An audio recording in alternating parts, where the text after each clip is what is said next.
It's lager time! Yay!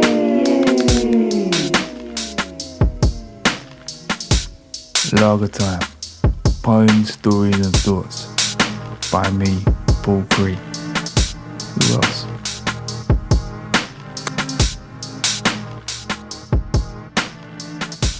Yeah, greetings. Bonjour, what's happening? Welcome to Lager Time. Legions of lager lights, grab your tins, your bottles and your pints. My name is Paul Cree and this is my little podcast and blog where I share bits of my writing, stories, poems, thoughts, sometimes music, etc. So what's happening? So I'm not quite as busy as I have been in previous weeks. Things have slowed down a little bit. I did the Romeo and Juliet show at the Polka Theatre, finished last Saturday. Had a lovely time. Did 8 shows. Yeah, it was really good. Had some really banging shows. Couple of them sold out. Saw lots of people who I know who came to support. Also met lots of people. There were lots of young people, lots of families. There was all sorts. Yeah, had a really good time. Large up my on-stage collaborators, Nadine Rose Johnson, who was Juliet, Amanita Francis, and Kaya Shaw. And we had a really good time. One of the runs, Conrad Murray, my good pal Conrad, who I mentioned a lot on here, who we worked together. It's his show really, along with Lakeisha, but they were on another show, which I'll mention in a minute. But he had to come back and step in because one of our cast was ill. So I got to do a couple of shows with him as well. But it was really good. It was nice to be back doing a show again and going through all the highs and pressures. I wouldn't say lows. I'd say highs and pressures of doing a show, particularly a show like that, which is constant. There's 26 songs. There's only 4 of us in the cast. If I wasn't doing any verses or dialogue-y singing bits in the songs, I was doing beats behind the screen. Had to change costume a lot. I played 3 different characters. One of the songs I changed costume 4 times, I think. So it was quite hectic, but yeah, it was wicked. It was really good fun. I'm glad I got to do it. Polka Theatre was a lovely place to work, really nice and supportive, and they seem to have a good handle on promoting shows as well and be able to bring audiences in, which is, very important in this world as we're all fighting for crumbs, really. Anyone that makes theatre or anything like that, you're just fighting over crumbs, trying to build some kind of following.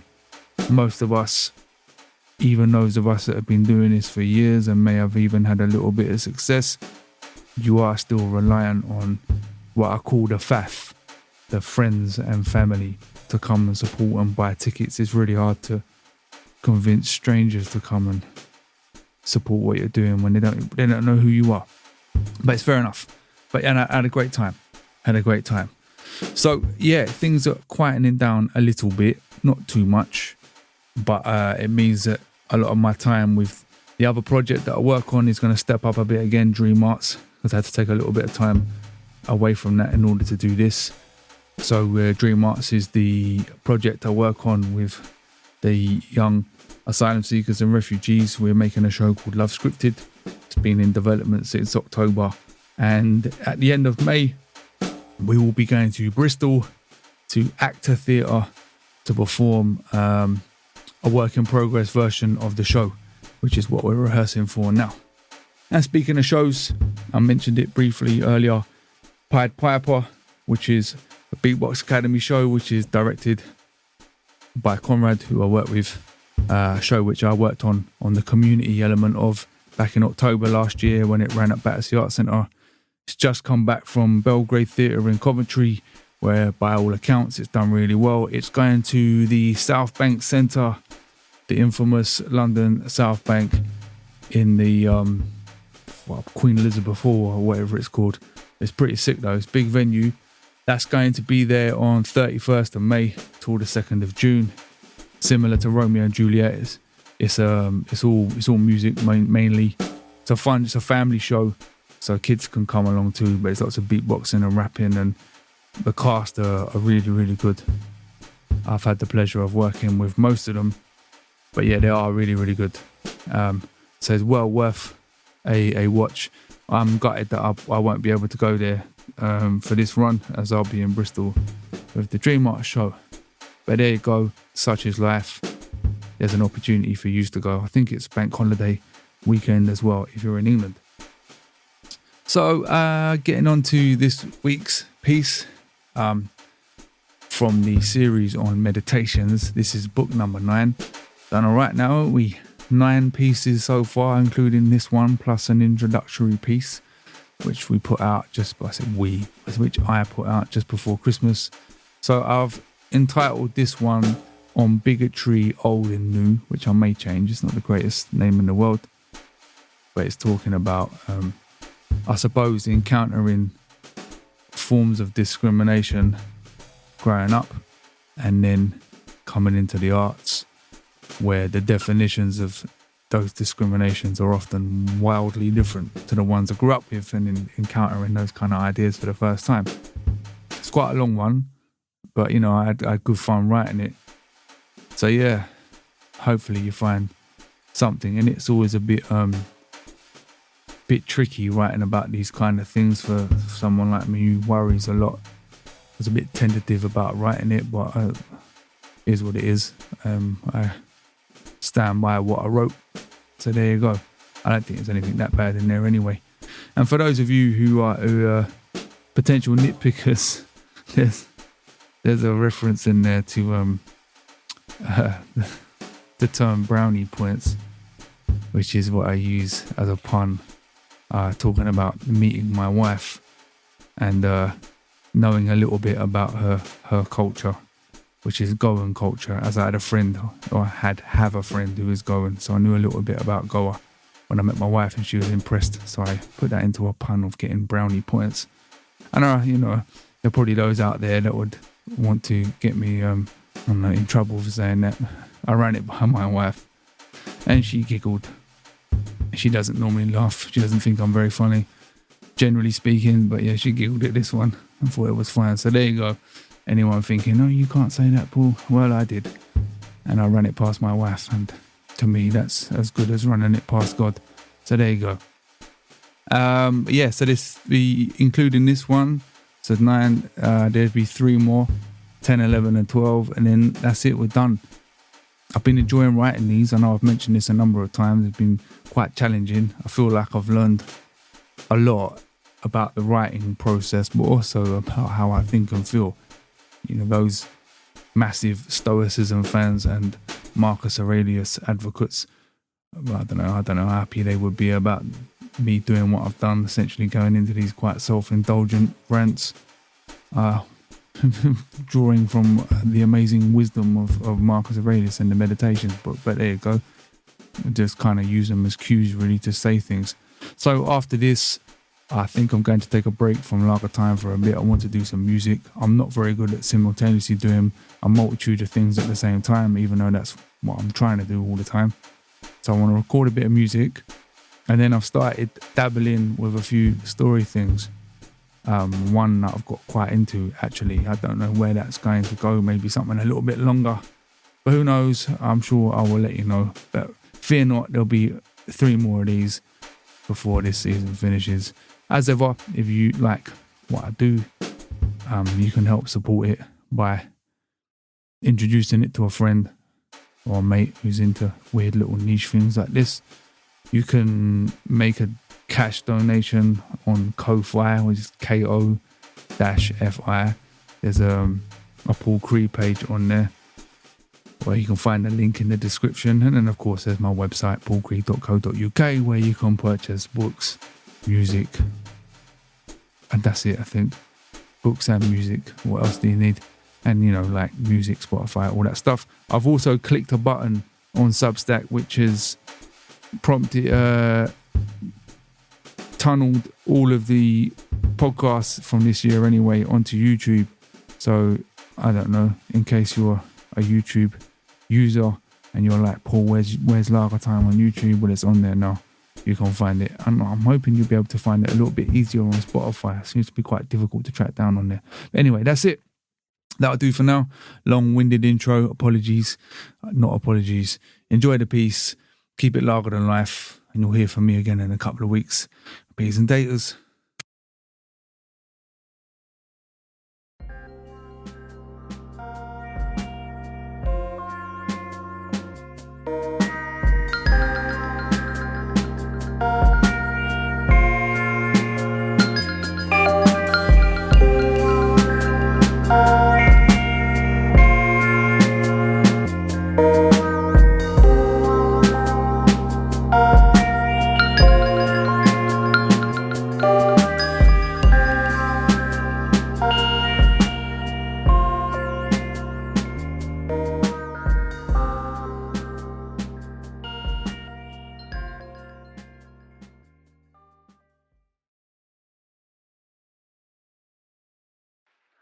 Look then at what is happening now.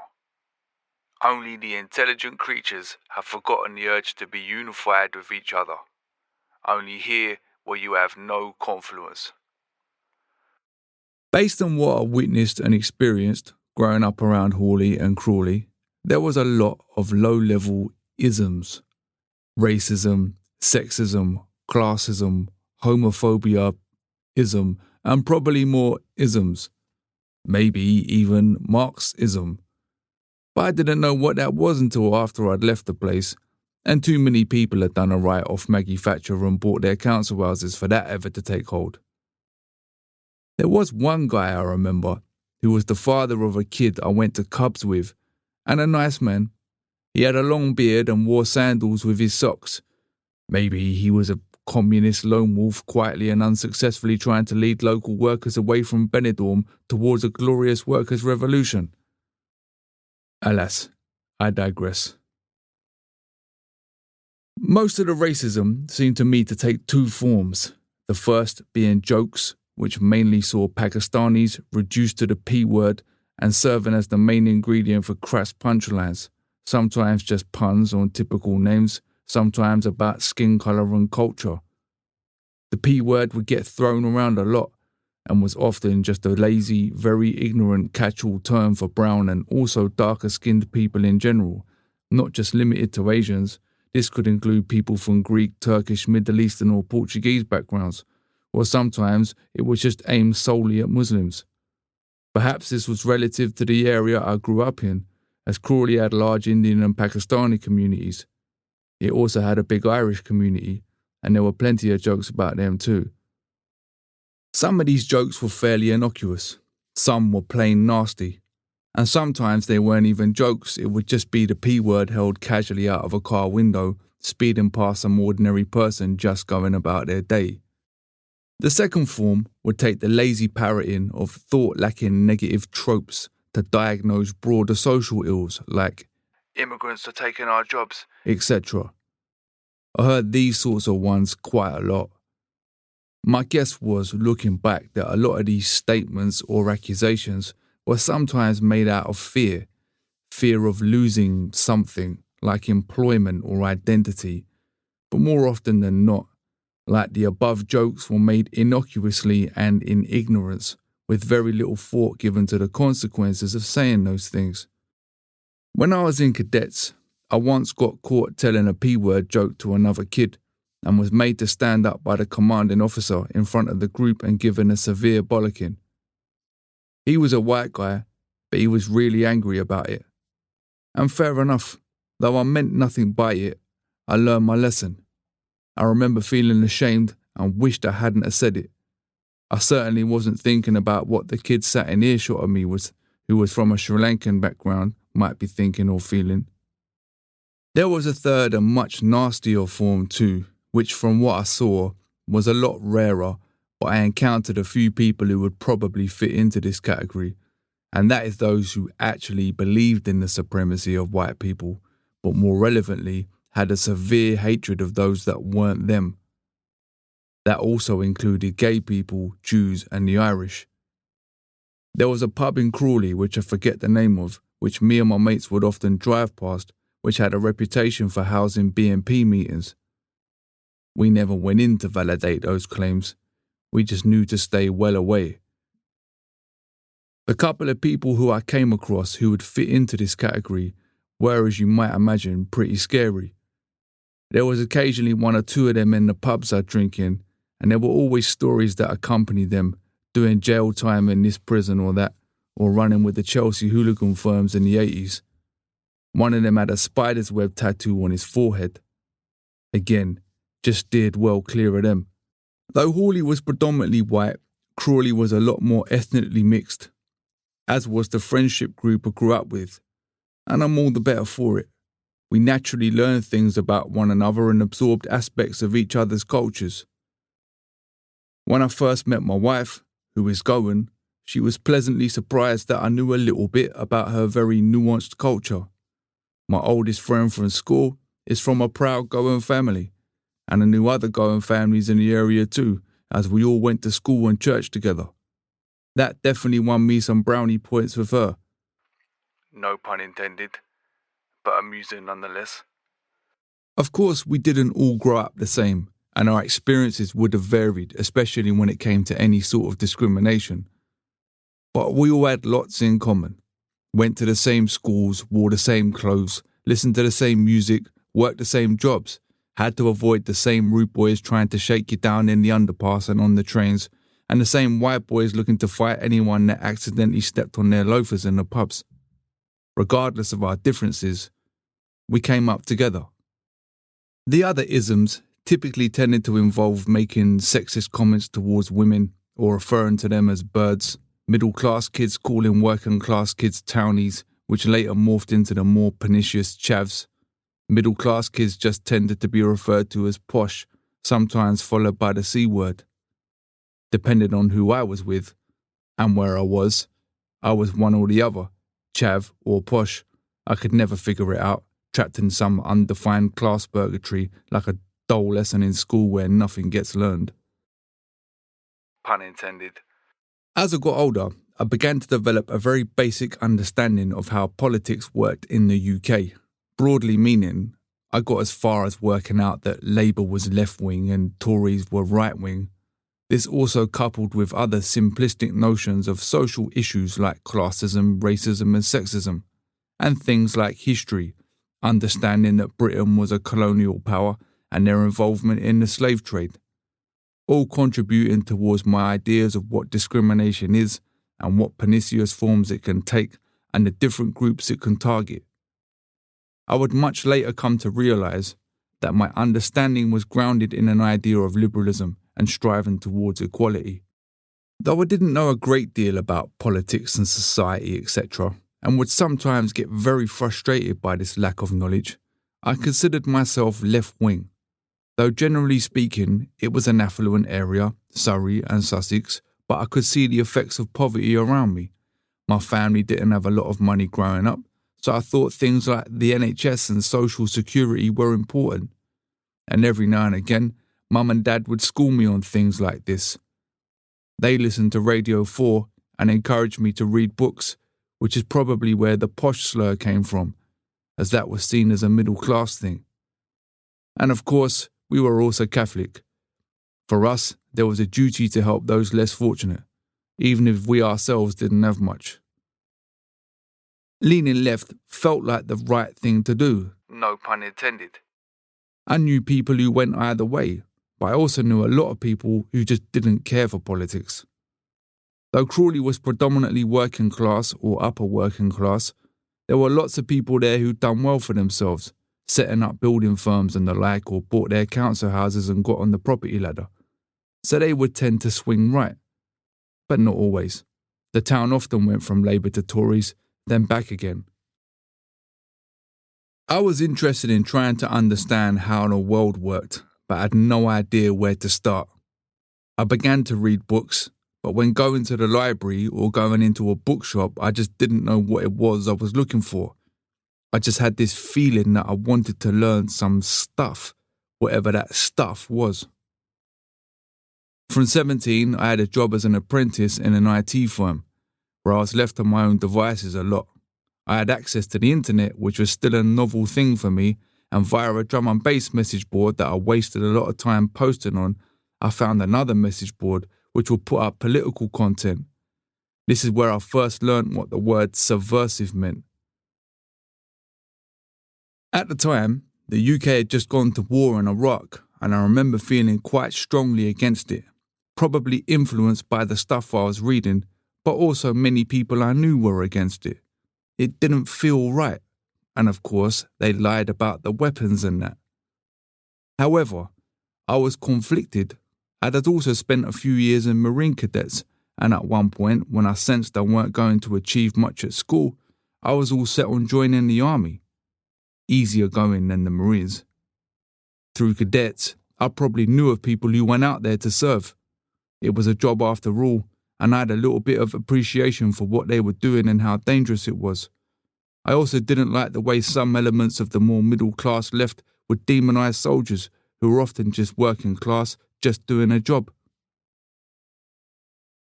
Though there was no way on God's earth I was ever going to swap my Nike Airs for sandals, at some point I figured out what capitalism was. With the irony fully lost on me, I decided it was a bad thing.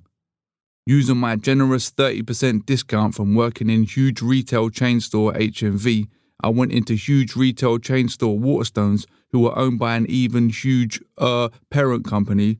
I bought some more books by the likes of Michael Moore and another one about the Bush administration rigging the election in America, further solidifying my slant left.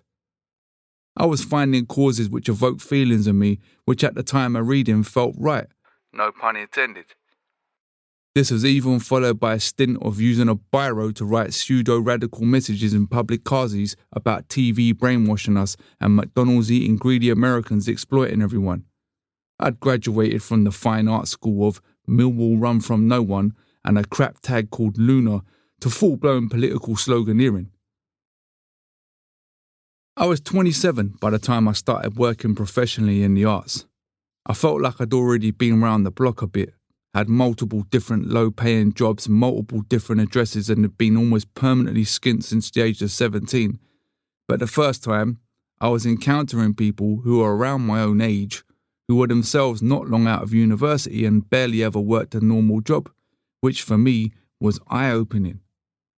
Though I felt way out my depth, not really knowing anything about the arts, theatre, poetry or literature, I had lots of opinions and thought I'd be alright, as I assumed, and rightly so, no pun intended, that in these circles nearly all of these people were loud and proud left-wingers.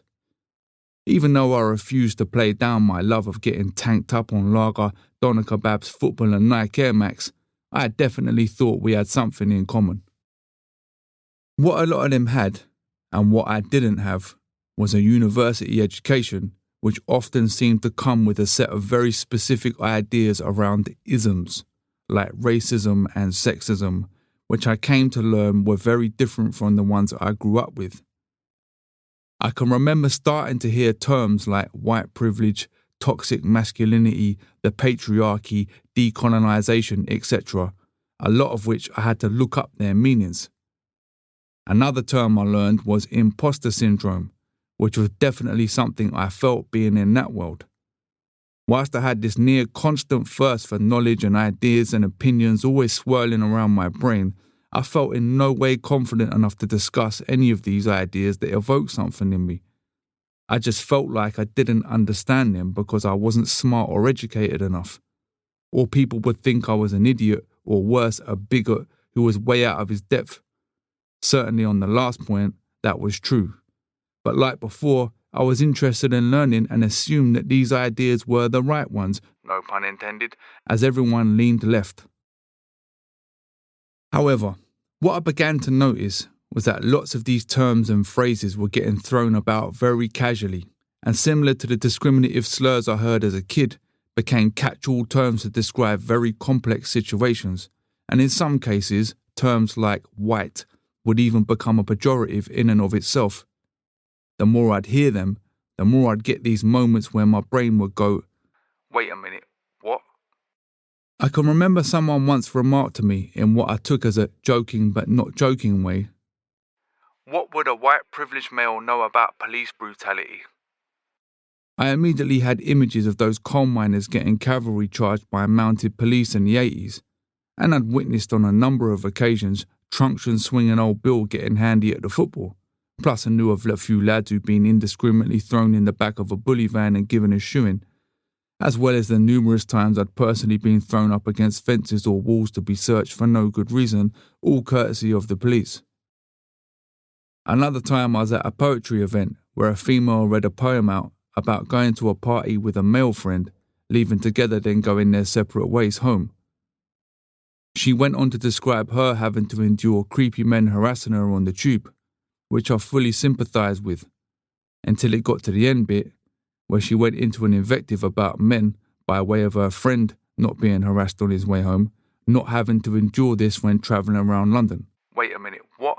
So many of my mates, including me, have been either robbed, physically attacked, or both whilst on public transport, especially when we were younger. It was something I used to have to factor in when going out, playing cat and mouse on the slam doors just to avoid the gangs going up and down the trains, robbing mostly young guys of their wallets and phones. It was around this time I learned another term, whataboutery, which normally was followed by a sigh and an eye roll if I or someone else was to ever push back a bit on somebody's very broad and unnuanced claims. What became more and more alarming was not just the demonisation of people that push back on some of these ideas by claiming they were right-wing or worse, especially people like me, who was never right-wing. It was the near blanket adoption by seemingly everyone in the arts into what I think George Orwell described as groupthink. And the more these ideas spread, the more divorced from reality they became. To me, this definitely has aspects of classism to it. With most of these ideas, whether it's queer theory, whiteness, anti-racism, post-colonialism, etc., they all seem to have some tenets in them which make me think, yeah, fair enough, mate. During 2021, when there was a lot of discourse around the BLM movement, lots of black people were openly talking about their experiences of racism, things like having their hair touched by random strangers. I thought, yeah, fair enough, mate. That's not on and shouldn't be happening. Most of these theories start from a place of anti-discrimination, so I'm on board with that, and I think most people are. But some of it is just so wound up in highly theoretical academic concepts, it's lost all sense of reality. That feeling I had as a kid growing up with friends from different backgrounds that despite our differences, we had many things in common. We had a togetherness. I don't feel that with this stuff. It's highly divisive, putting people into their different categories. My mates used to laugh when I told them about some of the wacky things I was hearing in the arts, until over time it started coming into their workplaces too, probably unchallenged. There are much better placed people in this world who can provide decent, valid criticisms of a lot of this stuff without going into the YouTube territory of right-wing anti-wokeness and all that. It took me a long time to learn that a lot of it has a foundation in postmodernism and not liberalism, but the two seem to get conflated, which is perhaps by design. I think most people out there who don't know the origins of this stuff and some of the table-turning philosophical mind bombs like there's no such thing as objective truth will just assume it's liberal, when it quite often isn't. What I can say, from what I've seen, it can certainly make for crap art. When people feel they have to crowbar these messages in all the time into whatever it is they're making, or worse, they see themselves as high priests having to educate the great unwashed with their righteous art. To me, it's no longer art. It becomes something else, like activism or worse, propaganda. There's a time and place for both of those, of course, just not everywhere and in everything, from poetry to theatre to Netflix and Nike adverts. It's not left, and it definitely ain't right. Pun intended.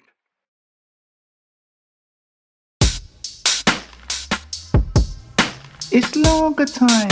Yay!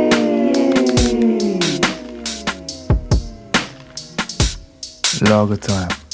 Poems, stories and thoughts. By me, Paul Cree. Who else?